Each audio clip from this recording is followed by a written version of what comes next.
Yeah, absolutely. And it might be interesting to talk about that because there was a time, at the start of my career when getting your hands on a film camera was nigh on impossible unless you had to wait for permission almost because somebody was going to give you money to do it. But now we've got one in the room, What do you think differentiates, how do you use the technology with intent? What's the intent behind it? The biggest problem with new technology is that it's disposable. You almost expect to renew your phone, which is crazy. It's like, it's a phone. Why would you want a new phone? Because the answer is it's not a phone anymore. It's a camera, it's an app holder, it's a this, it's a this, The phone is almost like an extra on the other things, Everyone says, I really love the iPhones. The phone's crap, but the other stuff's really good, It's like, I thought it was a phone, And so what comes with that is a kind of psychology of almost disregard for it as a piece of equipment. So when you get a camera, you have because yourself, if it breaks down, there's something wrong with it, you take it back to have someone's look at it and go, look, it's going to cost 80 quid for me to even open the camera up. It's probably going to be a component that's, to be honest, it would be cheaper just to buy a new camera. That's the philosophy now. Don't repair something, throw it away. So what comes with that is a kind of attitude about the equipment. Whereas when I bought my first camera, which I've still got, I've got my first stills camera, which I had like when I was 11, still works. I don't use it, but I've still got it, And certainly all the film movie cameras, the Ariflex and the Arton, I've still got them. And they're in perfect condition. I can't get any film anymore, but So, but I have this attitude, it's like, wow, this is an extension of me. So even when I have like a little digital camera or something like that, I try and personalize it. And then what I do is I do workshops where, they're a little bit like dance workshops where how you hold a camera is psychologically very important and has direct impact on the image that you get. So if you hold a camera like this, you're just kind of quite casual about it. Probably the image is going to be a bit casual too. The minute you kind of engage with the camera, and I always sort of say, I'm going to pick on you just because it's... Oh, I don't mind. I would always say, like, use two hands. Yeah. Because it's... Okay, interesting. Can you show everybody what you're doing, how you're holding the camera? Holding it kind of straight upright, but I'm also using my other... Yeah. Sorry. While I was sitting down, what I'm kind of doing is using my other hand to also kind of steady my hand so I don't to slowly, teeter down into obscurity. All right, show them your hand position. Okay, question for you. How many muscles do you have in your hand? Guess. A lot. A lot. Okay, be more specific. Come on. Oh, 20. 20. 50. 15. Any advance? 25. Okay. Yeah, the answer is none. All right. Okay, you have actually one muscle, it's the grasping muscle here. The rest are tendons. Right. Now, if you do that, what you're doing is stretching your tendons. Right? The natural position for the hand is this. If you do this, they're elastic. After a while, they'll send a message to the brain saying, straighten that hand, would you? Just like if you're driving or something, after a while, you just want to do this, right? It's because that's actually a terrible position for the hand. So all cameras are designed really badly. They've got that strap there, which is convenient for holding a handbag maybe, but not a camera. And it's entirely the wrong position. Now, if this was so fascinating and you wanted to get a really steady shot for 20 minutes, after about 10, the hand would be going, please, just straighten up, would you? And start doing this. Translate that onto the screen, it would go like this. So actually, the best way to hold a camera... Yeah, I don't mind you put... First of all, you get a pair of scissors, and you cut this off, so you're not even tempted to hold it that way anymore, because it's actually terrible. This is great, because it actually acts like a second handle. Yeah.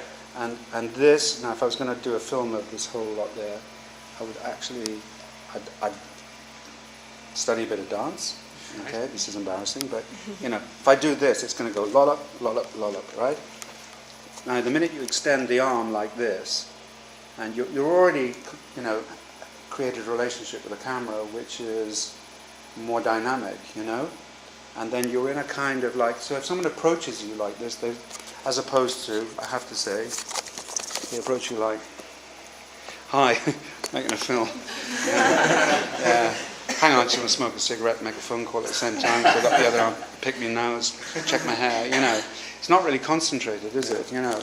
Whereas the older cameras, by definition, were bigger, heavier, and you couldn't hold it like that. So you either had to hold the camera like this, or like this, and immediately the upper body goes into a kind of physical focus. You then telegraph a message to the person who's being photographed that you're serious about photographing them.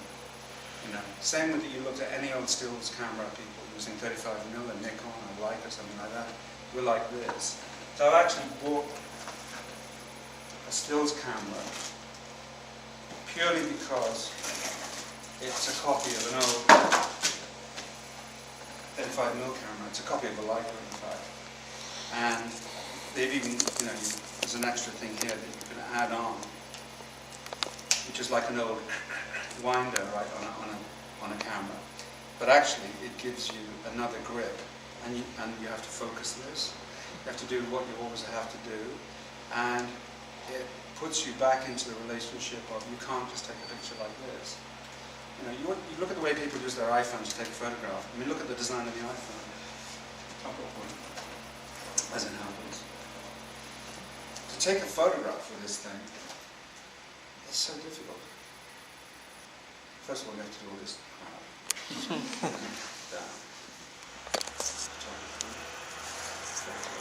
And then you have like this, right?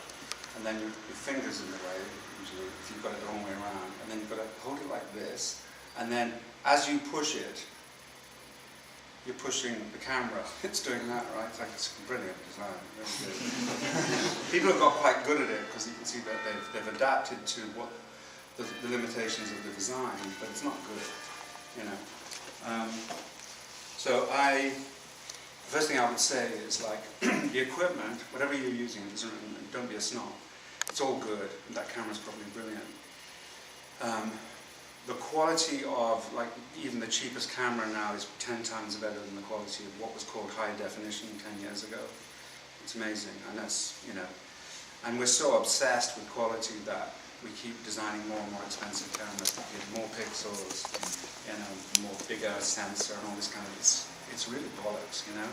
If you have a good story and it's more or less in focus, actually, and probably most importantly, if the sound is good.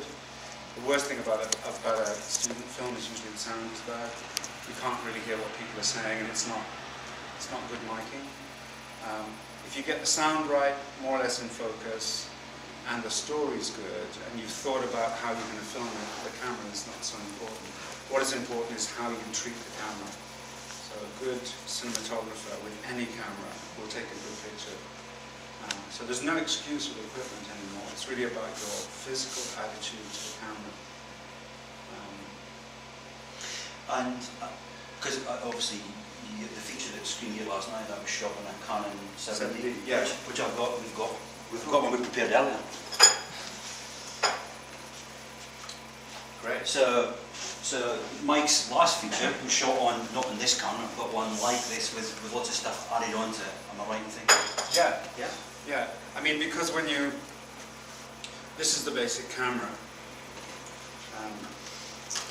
Okay, so that's the basic camera. So it's tiny, really, you know, for a film.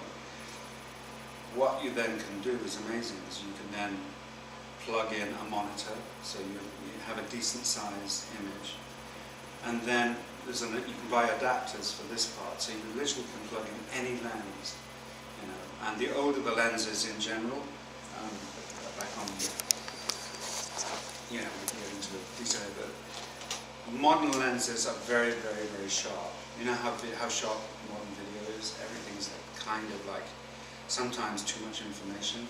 I mean, ironically, with actors now, actors of course are human beings, so they've all got spots and blemishes and bags under their eyes and so on, you know, so like post-production now has become this nightmare where, you know, if only the cameras weren't so good, you know, you wouldn't have to do so much work in post-production just to kind of like get rid of stuff, you know.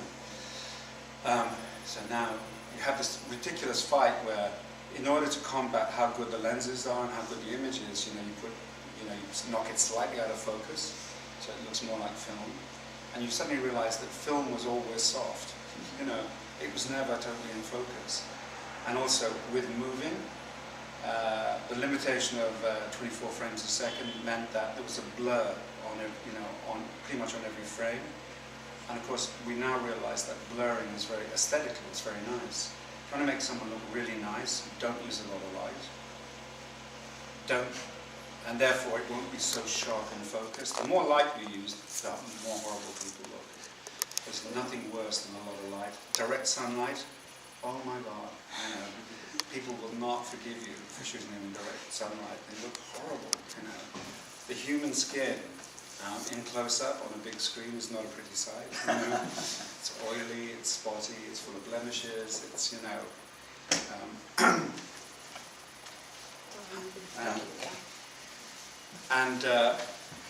so the great thing about the new cameras is you can shoot actually in very, very low light, and it works well on so many levels because aesthetically it actually looks pretty good.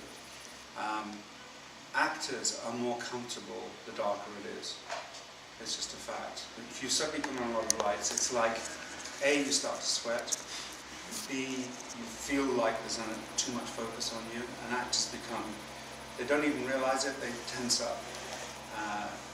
When you tense up, you sweat a bit more. And the end result is like something pretty ugly, I mean, back in the day, I remember when I started making feature films, you'd do like a love scene or something like that, meant to be intimate, sexy love scene, and you walk on the set and you'd be like, oh my God, it's like the tropics in here. It's like so bright, and then the DP would say, yeah, but it's not going to look bright on the film because I'm going to stop it right. You understand about exposure? Hands up if you don't know what I'm talking about, because it's kind of a crucial point. But basically, if you stop the lens down, so the aperture is smaller, a bright day will look like a very dark day. So, so the DP is controlling, the director of photography is controlling the look. And in order for him to have slightly more control of the focus, he uses more light. So you kind of go, I see, we're making the film for the director of photography, are we? I thought we were making for the actors, But always the camera came first. Now it's been reversed. Now you can literally shoot with no light at like 3,000, 4,000 ASA. It'll be kind of grainy, but then grainy looks good. It looks like a film, It won't be so crisp and horribly sort of like detailed. So again, it'll look good, And suddenly also, for the first time, the actors are in an environment where they're comfortable, So when you make a film, let's jump into filmmaking. What do you want to do to give you the best possible opportunity to make a good film? So you want to create an environment where people are comfortable and where you're comfortable. You want to create an environment where the absolute minimum amount of technology is present. Because the minute you have to start dealing with too much technology, it becomes the winner, and then the amount of time you can spend on the story and with the actors diminishes, so you don't want to do that. So you always want to kind of think ahead about being nice to yourself, the filmmaker. Give yourself the best possible opportunity, environmental opportunity to make the film. How do you work with actors? First of all, how do you write a script? How many people here write their own material? Okay. If you don't write your own material and you want to make films, where would your story come from? Who would you be looking for? Are you looking to work with other writers or somebody else to give you a script? Within the groups, they tend to they will all work. Some of them are writers, some of them will lead in the writing, and within this particular group, they would work with each other, if you see me. So within the group there might be a number of writers, and the rest of them would work with other people's material. So would you get into a group and then collectively write a story? There might be a bit, yeah. That's good. Yeah. Which isn't ideal from an authorial point of view, but in terms of ownership within how we simply work here, it's something I find it's useful. How do you start a story? Well, let's say, what would be a starting point? Characters, yeah. What else? Setting. What kind of genre is the story going to be? Like, what kind of themes are going to involve with the characters as well? Well, don't put the genre before the horse, if you know what I mean. Like, the genre will make itself known once you've come up with a story. If you try and write genre, you will put yourself in a small room called, film noir or something like that, and you will be restricted to the cliche of what those kind of stories are. If you start with just pure, let's say, narrative idea about an incident, that you've observed, and sometimes an idea comes from you see something, you go, oh, what's going on there? My interpretation of, what I just saw could be this, but I'm inventing it because the truth is I don't know. All I see is an image, and I have no idea. I see two people meeting in a station. One of them seems really angry. Something is said, and then she walks away, and then the other one runs after her, something like that, and then a third person appears, right? Whatever, just making it up. Kind of, what are the incidents that led up to that moment? What's that about? Why is she crying? Why is he angry, etc.? You could work that way, and then just invent both what happened before, and then you could invent what happens afterwards, So often, for me, ideas come from just you observe something, and it's like, that's pretty weird, I wonder what that's about. Or it can come purely from your imagination, and then as you work on the possibilities of what is a story, and then what happened, then it will kind of define itself afterwards. It's this kind of a story now. But then, if you put that out of your mind, because so much of filmmaking now is style-based, which is maybe a problem, because it shouldn't be, should never be style over content. First and foremost, it's about storytelling. So you start with an idea for a story, and then you follow that through, and then the next stage was what is the best way to film this?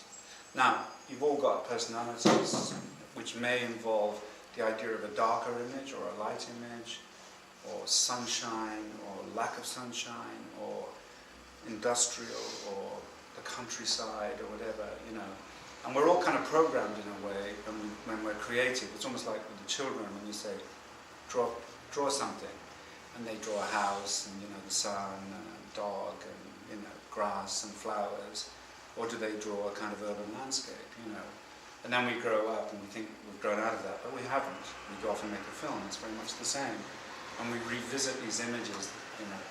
Very famous filmmaker called Luis Buñuel, who's Spanish surrealist.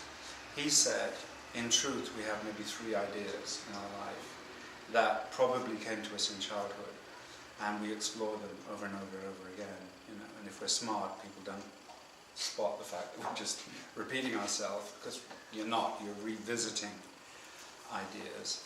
And if you look at famous filmmakers at different points in the 20th century, they tend to obsess about more or less the same things. And revisit the same images, and you will too. That's good. That's what we do. Writers, painters, filmmakers, we all do the same thing. So you will have in your head some psychological, at this point, abstract ideas of an image. You will see it in a certain way. How is the light? And this is an interesting thing. When you close your eyes and you think about a scene that you have in your mind, think about the light, right? Now, the best light in the world for film is, with a little bit of help here, would be this.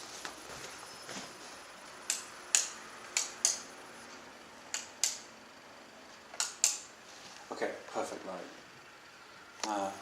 Not from this angle, because you're a bunch of silhouettes, but for example, if we were sitting with you guys underneath the factory sign there, and I was over there, and you're in other words, you're in profile to the light, you have what the Italians call, I think you've probably got the pronunciation wrong, chiaroscuro lighting, single source, and the entire Renaissance is based on the idea of, you look at any painting, and the light is coming usually from a window, and the painter has thought about it very, very carefully. And if it's a religious painting, he will increase the light. It will be a shaft of light that's coming in from God, you know. Or it might be just soft ambient light that's coming in. Or if it's the night watchman or something like that, it will be a light source that's on the table, you know. So always the painter would tell you where the light was coming from, and then he would, or she would, then paint a version of that. And of course then you cheat like crazy, because you might want to, you know, start doing what they call fill light. So let's say the strong light source coming in from the left, but that means that the other side of your face is going to be in shadow. So literally all I would do is take a big sheet of white cardboard, and there would be enough bounce of the light source to put maybe 20% more light on the dark side of your face. The most beautiful light. I mean, I'm looking now, if you know, just look around at each other, you know, and look at that light source. I mean, can I have a couple of volunteers? Girl and a boy. You too? Yeah. Okay, just stand here. There. Okay. Now, just stand against the wall. Now, move very, very slowly when I tell you. Now, both of you, very slowly take a look to the window. Slowly. No, that's way too fast. Slow motion. Now, very slowly, take your look to the window. Look how beautiful that light is. Right? Now, bring your head, both of you, bring your head down and look at 45 degrees. Bring the neck down, look down. Now come back to me, slowly, with your head. Keep your head down. Perfect. Now look, for example, both of them have got beautiful light on the right side of their face, little highlights on the cheeks here, so we can read detail. Now, if you want to know what it's going to look like on film, half close your eyes. Literally squint. And that will tell you more or less how a camera, because cameras are far cruder than our eyes. They don't have all those supple midtones, so they tend to squash the grey tones a little bit down. But normally this is it. So sometimes I look insane when I'm making films, because I'll be working with a natural painter. Has he gone blind or something? You know, I'm just trying to work out through one eye, because there's only one eye on a camera, unless you're doing 3D. And that will give me an idea of roughly how it's going to read on a big screen. Thanks, guys. But that is the most perfect light you'll ever get. Now, what's also perfect about it, the sun is not shining outside. So we have a massive filter on the natural light, which is cloud. So by the time it's hit the ground, it's really soft anyway. But because we're controlling it through one source, which is the window, it's also more controllable because it's directional now. If we went outside now, we'd have to be a little bit careful because it's soft light everywhere. So we wouldn't get this beautiful shadow area, which is, film loves it, you know? It's like, and also look at the way the color of the wall, you know, the gradation from the left of that door to here, how that's graded itself. It gets darker, obviously, by the time we get to this corner. So there's now, you know, with no need to turn these lights on. There's more than enough light in here to make a film now. Which means also we can start using shadow. Psychologically, the darkness and the light is what cinema is about. How do we play the relationship between dark and lightness? It's really good at saying like how the intensity of a scene, about the emotion of how it's coming off. Like if someone's face is kind of half lighted and the rest is kind of really dark, it obviously means that they're not in they're either in an annoyed or an angry or some kind of, you know, they're not in a comfortable mood towards people, and it comes off as more threatening. It's really about, you know, for you, the artist, how do you control light? You know, because if you have it everywhere, like I said, and if it's too bright, then you cut down the possibilities psychologically of what you can say visually in the scene. So always, almost like take it to dark first, and then add light, if you can. So, you know, be very, very aware when you're shooting something of where the light is, and ask yourself the question, is there some way I can control the light? You know, is there some shadow I can use? Is there, you know, interiors? I mean, that's why I'd rather shoot inside any day of the week than outside, because it means immediately I can control Then if I want to give a sense of something a bit more kind of like urban realism or whatever, in other words, if I want it to be uglier, I would simply do this. It's already really ugly. You know, it's like some wonderful person has designed this, you know, and they thought, oh, let's use mixed colours. So, I mean, even if they've just put in kind of neutral off-white or, you know, filtered white shades like this, you'd stand a bit more of a chance, right? But here, if you try to shoot now, all these colours, I mean, my God, you know, it's all over the place, plus lighting coming from outside, it's a mess. And you already don't look as good. I mean, you're a handsome bunch, but, you know, it's better with the lights off, you know.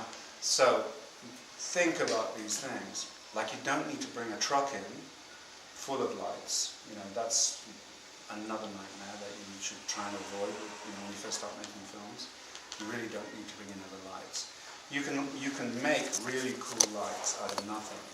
Literally just get a, you know, 100-watt bulb and buy some tissue paper, or, you know, if you can get it, some proper photo, you know, like lighting gel, which is like just a neutral white, you know, milky sort of plastic thing, and just wrap that around the light, you know, and then you can control, and aesthetically it's okay, you can control the light source.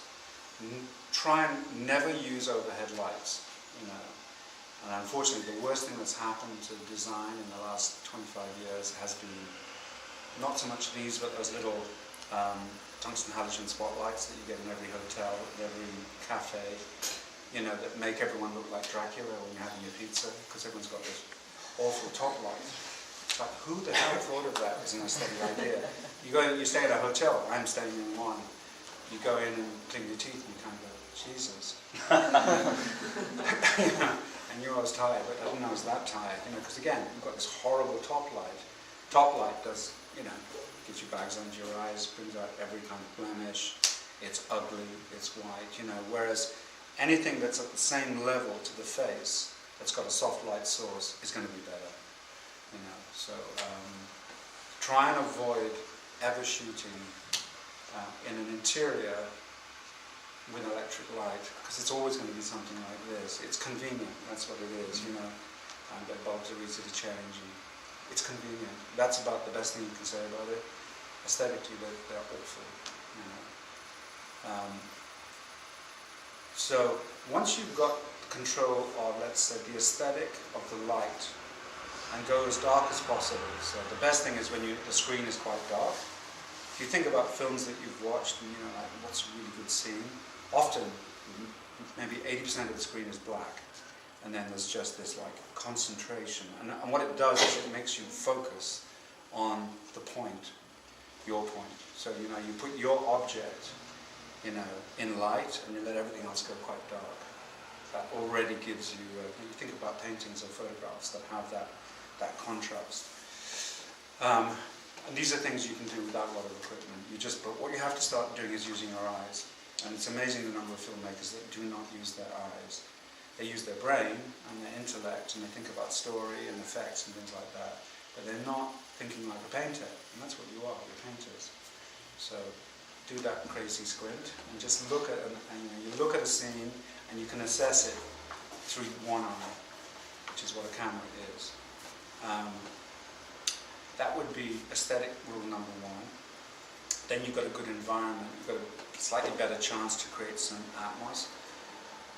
Always shoot things slower than you think they are, right? Like when I said, very slowly move your head, you both went like this, you know. You thought that was slow. As slow as this. Now, if you watch a film on a big screen, when actors move in real time, it seems very fast on the big screen because they're so big, you know. And if you really think about it and observe a lot of films, actors are moving quite slowly. And that's because, think about acting as a form of dance, certainly on film, where someone's getting really angry. If they go like this, fuck you, like this. On the other hand, if they go like this, kind of go, whoa, that guy's really upset, you know. So what you need to then work on in terms of choreography is slowing down your actors' movements a little bit, therefore increasing the intensity of what they're doing. It forces the actors to internalize their emotions, and this works for film, because film works in close-up as opposed to theatre, which works in a wide shot. Right? So if you go to a theatre, you're seeing everything on it. It's like a massive wide-angle lens. You very rarely see that wider shot in the cinema. It'll establish a scene, show the mountains, and this, and there's the trees, and there's two people, and then immediately you want to kind of, that's going tighter, and that's going tighter, and then you want to end up on a close-up on their face, because you want to know what's going on. So the tighter you get, in a way, the more intense the emotion is going to be. It just works that way. And then you and the actors have got to kind of slow things down. Now, one of the things that happens on student films is a lack of focus, a lack of concentration. Because, you know, you're new to it, right? And sometimes when I do interviews or something for students, for their websites or whatever, or let's say I'm working with people who don't normally make films, and they'll kind of set up the camera on a tripod, and then there'll be somebody asking questions, and as soon as they roll the camera, you see the cameraman, he'll like start kind of going like this, and he'll talk to someone, he's going to start, and you go, you have to be very still. I can see what you're doing. Just because you're behind the camera doesn't mean you're invisible. You know, you are part of the process now of making the film. Therefore, you're part of the psychology of what's going on. Although it feels like artificial and a bit pretentious, you've got to, if you're the director, you've got to create this discipline from the get-go, no talking. When you say action, everybody freezes. Everybody focuses on the same thing. The end result of that is that kind of you get it back from the actors, because they feel you're the audience and you care. You really are observing and taking in what they're doing. And their performance will get better and increase, because you've created in the space some tension. So it's about, although it's artificial, filmmaking is about creating tension while you're shooting, and you hope and pray that that will be on the film as well, you know, and it will be if you do that. If you don't have focus, if there's a kind of like and action, and then you think, well, now it's the actors, now I can think about what's for lunch, and I've got this other thing, and I should call my mother, and all of that. Then you have no tension, and you have no interaction between your performance. So the actors have the hardest job, which is they've got to take your script, your ideas, and turn it into some form of reality, right? Believable. And you need to help them do this. If you don't, you just abandon it, you know. And acting is maybe the hardest thing to do of all of the things we will talk about. You know, it's really hard for actors, and they get very nervous, very temperamental, and if they feel that you're not appreciating what they're doing, they'll get even more insecure, you know. And as you go up the food chain and the films get bigger and bigger, it becomes the stuff of legends, you know, won't come out of the trailer, you know, thinks you hate them, you know. I've created such problems with actors, not on purpose, you know. I did a commercial with ages ago, but with Cindy Crawford and Linda Evangelista, who at that point were the two like top models in the world. It was for Pizza Hut, right? So this is not intellectual. And at that time, Linda was famous for always changing her hairstyle. So they were having a pizza, and Cindy Crawford was kept saying, you know, what? And I think that was the entire dialogue was what? And every time you cut back to Linda, she had a different coloured hair, right? Brilliant intellectual concept. And as a joke, as part of the extras, I had all these teenagers outside with T-shirts on saying Linda, L-I-N-D-A, right?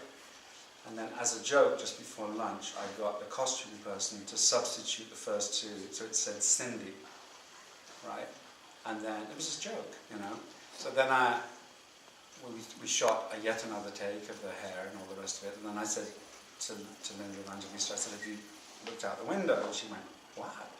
And I said, look, and she looked. And then she suddenly saw, instead of it saying Linda, it said Cindy. And she just got up and walked off the set, right? I'm like, oh, that's a bit strange, you know. And then a little bit later, the first assistant director came and said, you know, I think you need to go to Miss Evangelista's trailer. She's like crying, she's been crying for 20 minutes. And I went, wow, what happened? And she went, I think you offended her with the Cindy joke. She thinks you don't like her. And I went, it was a joke, you know. So I had to go, and I actually literally had to go on my knees and say, look, no, I really like you. I think you're wonderful, you know. It was just a joke, and how stupid of me, and I do apologise, it'll never happen again. And please, I had to beg her to come back on the set. That was the only way. And that's part of the job of course, being a director. You have to sometimes get on your knees. And I had no idea, but I mean, she's not an actor, and so she actually thought I was saying, no, I think you're crap, you know, or I don't know how she interpreted that. And that's just one version, but you know, actors are very fragile. So create a good environment for them, and then give them your absolute focus and attention. And maybe they can also come up with ways to improve some of the dialogue and all of that. Okay, ask me something. So when you're coming up, before you make a film, what makes you go, right, this is a story I want to tell, or this is something I want to show the world about? What is the main thing that makes you go, this is something I really want to do? Well, it depends. It could either be, if it's a documentary, it's a subject, obviously, that maybe someone has suggested or I thought is interesting, or it could be a piece of work that can be documented. In a way, that's not what you're talking about, I think. No, I am. I just wanted to know how, you know, Stories. how stories, even documentaries, because, you know, how it comes to your mind, or you go, right, I've found this subject or this event that's happened, and more people should know about it, or there's a new take on this well-known event that people should know about. What makes you go, what actually brings it? Yeah, well, I mean, the answer, I don't know how useful the answer is, because now when I write a story, it's based on what I know about cinema. So in other words, I know what something costs. I know practically how to do something. So I would no longer write something that I knew I couldn't make. As in, I wouldn't be able to get that much money to make this story. I mean, obviously the easiest way is a studio rings you up and says, here is a script, we will pay you this much money to make this film. It's a yes-no question. You read the script and go, it's horrible, but it's not as horrible as it might be. How much are they paying? That would help out. Okay, you know, and then you think, maybe I can make it better, you know, with good actors or something like that. That doesn't happen so often anymore. So let's say that it's an original idea. So it would start from an idea, pure idea. So I'm working on a script now for the future, which is based on a certain idea, which is, let's say, two people having an affair. You don't know who they are, and then, you know, but they, you know, clearly they're physically very attracted to each other. You know, without going into detail, so that maybe they're in bed together, and then that's just like the first 30 seconds, and then you realise that they shouldn't be in bed together. You know, like clearly. They look at each other and go, oh my God, what did we just do? You know. So then the rest of the story is about how do you deal with having made a mistake based on desire or something like that. And how then do you tell a story based on the idea of betrayal, for example. So let's say the couple are Miss A and Mr. B, right? And then the next scene, she's having a cup of tea with her girlfriend. They're having a good old chat about this, that, and the other. And then the girlfriend's boyfriend walks in, and you kind of go, oh my God, so that's who she was in bed with. So she just slept with her best friend's boyfriend. How's that going to play out, you know? So then you start thinking like, okay, what could happen? What are the possible scenarios? She confesses to her girlfriend, or she doesn't. Is she going to continue the affair? Is the desire so strong that they say, that should never have happened, it'll never happen again, and then it does happen again? At which point does that create a tragedy? You know, so you have started with a situation which is a virgin, you know, you have no idea what happens next. So then your question is, what does happen next?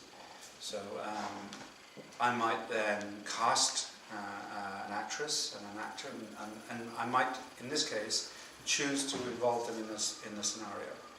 I say, okay, if this was your story, what do you think you would do next? You know, and then you cast the third person, the boyfriend, who's now, let's say, the pig in the middle.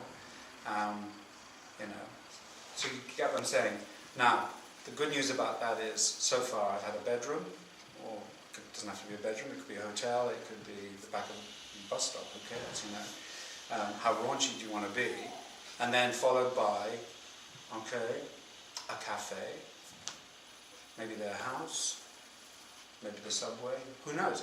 It could take place anywhere, because actually the location is not that important. What's important is the interaction between the three of them. It's a triangle. So, your choice. Next choice, is this a 20-minute story, or is it a feature-length story?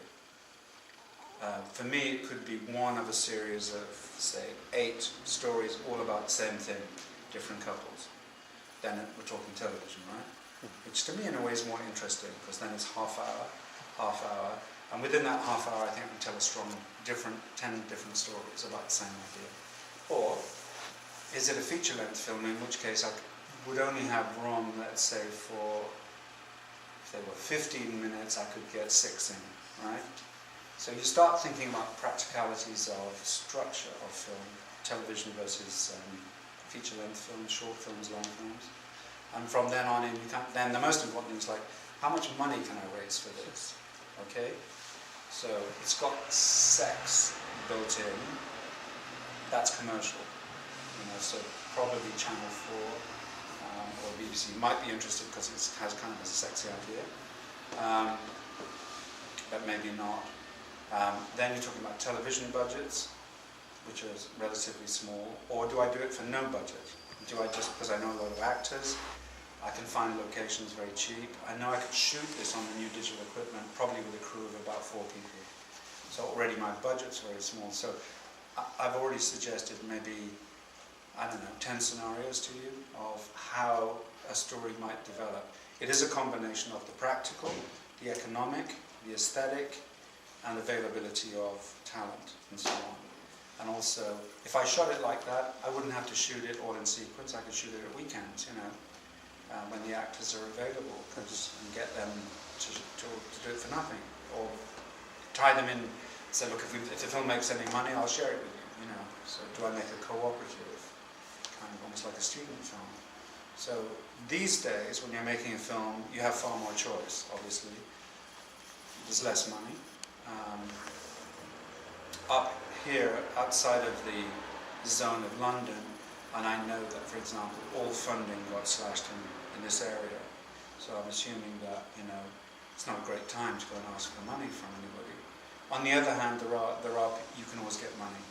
You know, you can wangle money out of footballers or whatever. I don't know. You know, you have to be very smart these days about doing deals and incentives for people. But there's money to be made. You know, people are interested in film. So those are some of your choices. You know. But like I say, it started from one idea, and then the possibilities of the idea then have babies, and they have babies, and you know, you can go and you'll go in the direction that your own psychology, your own imagination will take you, which will be different. That's great. Everybody in this room would have a different scenario for what happens next, right? Potentially. So you know, that's the great thing about writing and about stories. Dialogue. Let's talk about dialogue. Like the trickiest thing to do in a script, right? So here's the best way to write dialogue. Say you're writing a scene, and for convenience sake, there's 2 people involved, right? And they're going to have a conversation about, let's pick a subject. What are they talking about? Nuclear war. Huh? Nuclear war. Okay. You know, the Let's have a general bigger topic. subject Yeah. than that. Okay. No, I mean, if it was nuclear war, let's say it's nuclear war, maybe there's a situation developed where, you know, suddenly there could be a sort of preemptive strike or something like that. I mean, I remember being in this town when I was very young, going to a concert somewhere to hear a band, and it was the night of the Cuban Missile Crisis, which was when there was apparently a direct possibility of a nuclear war, where the Americans said to the Russians, either get those missiles out of Cuba or we will bomb you. And there was a deadline. And the night I went to this concert was the night of the deadline. So as a very young person, everybody there was thinking, holy moly, what, are we going to have a nuclear war, It was the time of CND and all of that, It seemed real. And I imagine it was relatively real. I mean, what if the deadline had passed? You would have had to call his bluff, right? So let's imagine two people of your age having a conversation about, is there going to be a nuclear war within 24 hours? Right? So you'd start off with the idea that you both know there's going to be a nuclear war, right? That's why it's not like, have you heard there's going to be a nuclear war?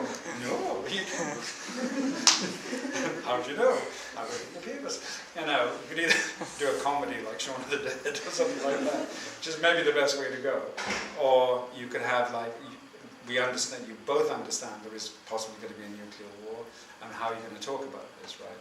So the first thing is, does the audience know that there's going to be a nuclear war, right? This is the big problem in screenwriting. Do you have to write really bad lines like, oh my God, I can't believe there's going to be a nuclear war? Me neither, gosh, by tomorrow, I think they said tomorrow, 24 hours, that's 22 hours left. You're right. What have you done? All you've done is tell the audience something that you both already know, so already both characters seem stupid. Because you wouldn't talk like that, would you?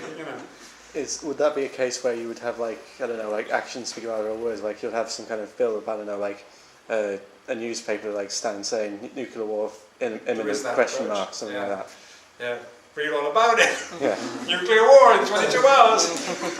Cut to the two protagonists, right? That is a choice. Again, it's kind of close to Shaun of the Dead, isn't it? I mean, it's like a lot of very serious situations. I always think if you push them just another 2 degrees, they become comedy. However serious they are. When there's dead people and there's blood everywhere, it's like, is this Monty Python Life of Brian, or is it actually Hamlet? And because Hamlet badly done is Life of Brian. When you see bad Shakespeare, you kind of like, you are having to control yourself as another bad actor appears and kind of goes, oh, woe is me, they're dead, and the actors are all still twitching because they're not dead, of course, they're actors, and they've fallen in a bad position and they have to adjust, or they won't die quickly enough or something like that, So acting is always that close to kind of comedy, so you have to be really, really, really careful. Because the unintentional laugh is the worst thing. It's like the graveyard of drama.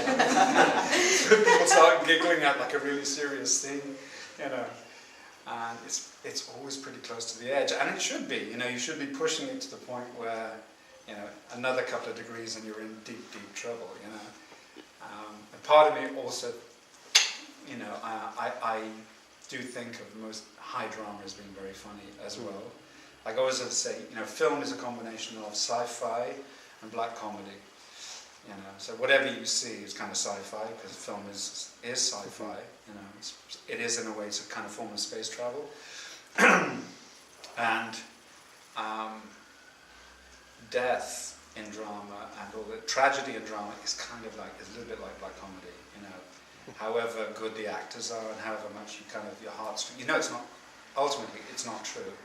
They are pretending, right? Yeah. So the minute you're kind of on that kind of am I going to go with this? Am I not going to go with this? So you're asking a lot of an audience when you do a high drama, so you have to be really careful.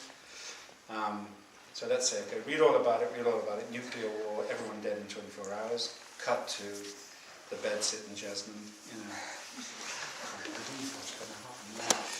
already, that's a big challenge, right?